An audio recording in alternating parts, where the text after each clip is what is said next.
Good morning children. Let's start rest of the chapter. जो हमारा chapter first video में complete नहीं हो पाया था ना, उस बचे हुए चैप्टर को आज हम समझाते हैं। चलिए स्टार्ट करते हैं। तो मक्खी शेर को परेशान कर रही थी। कभी शेर के माथे पर बैठती, कभी गाल पर और कभी गर्दन पर। और शेर जैसे ही पंजा मारता वो खुद को घायल करता। मक्खी तो तुरंत उड़ जाती। मक्खी उड़ जाती और शेर को चोट लग जाती, क्योंकि उसके नेल्स बार बार उसको लग रहे थे। मक्खी को हटाने के लिए वो जैसे पंजा मारता, उसको चोट लग जाती और मक्खी भाग जाती। अंत में शेर ऊब गया, थक गया। वह बोला, मक्खी बहन, अब मुझे छोड़ो, मैं हार गया, तुम जीती बस। अब तो मक्खी घमंड में और चूर हो गई।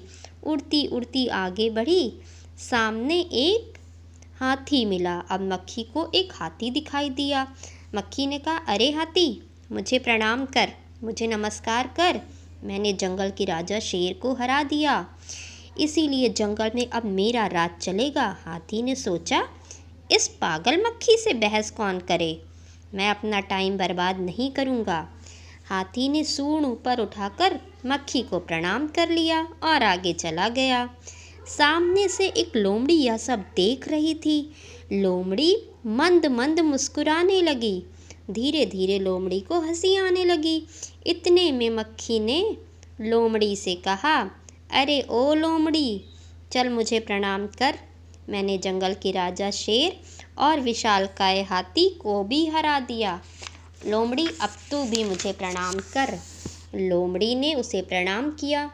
फिर लोमड़ी धीरे से बोली, अरे धन्य हो मक्खी रानी, तुम तो बहुत महान हो। धन्य हो आपका जीवन और धन्य है आपके माता पिता। लेकिन मक्खी रानी, उधर वह मकड़ी दिखाई दे रही है ना। अब लोमड़ी मक्खी को बेवकूफ़ बनाने लगी, उससे झूठ बोलने लगी। अरे मक्खी, वो देखो, ये जो मकड़ी है ना, ये तुम्हें गाली दे रही है, जरा उसकी खबर लो ना। यह सुनकर मक्खी को गुस्से से लाल हो उठी। मक्खी को बहुत गुस्सा आ गया। अच्छा, ये मकड़ी मुझे गाली दे रही है। मक्खी बोली, उस मकड़ी को तो मैं चुटकी बजाते ख़त्म कर देती हूँ। लेकिन लोमड़ी तो मक्खी को बेवकूफ़ बना रही थी, लेकिन वो समझ नहीं पाई। यह कहते ही मक्खी मकड़ी की तरफ झपटी और मकड़ी के जाल में फंस गई। जैसे ही मक्खी गई, वो मकड़ी के जाल में फंसती चली गई। मक्खी जाल से छूटने की ज्यों-ज्यों कोशिश करती गई, त्यों-त्यों वह अधिक फंसती गई। अंत में वह थक गई, हार गई। यह देखकर लोमड़ी मंद मंद मुस्कुराती हुई वहाँ से चलती बनी। अब तो क्या हुआ, जो मक्खी सबको परेशान कर रही थी, वो खुद ही परेशान होकर जाले में फंस गई। तो कभी किसी को परेशान नहीं करना चाहिए। अगर हम लोग दूसरे को परेशान करते हैं तो हम किसी बड़ी मुसीबत में खुद ही फंस जाते हैं। इसलिए हमेशा दूसरों की मदद करिए, ना कि किसी को परेशान करिए। तो हमने अपना पाठ 1 पढ़ा था। पाठ 1 थी कविता, और कविता जो लिखता है उसे बोलते हैं कवि।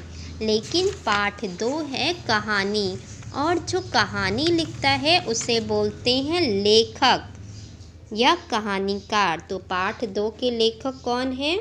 योगेश जोशी। इस कहानी के लेखक हैं योगेश जोशी।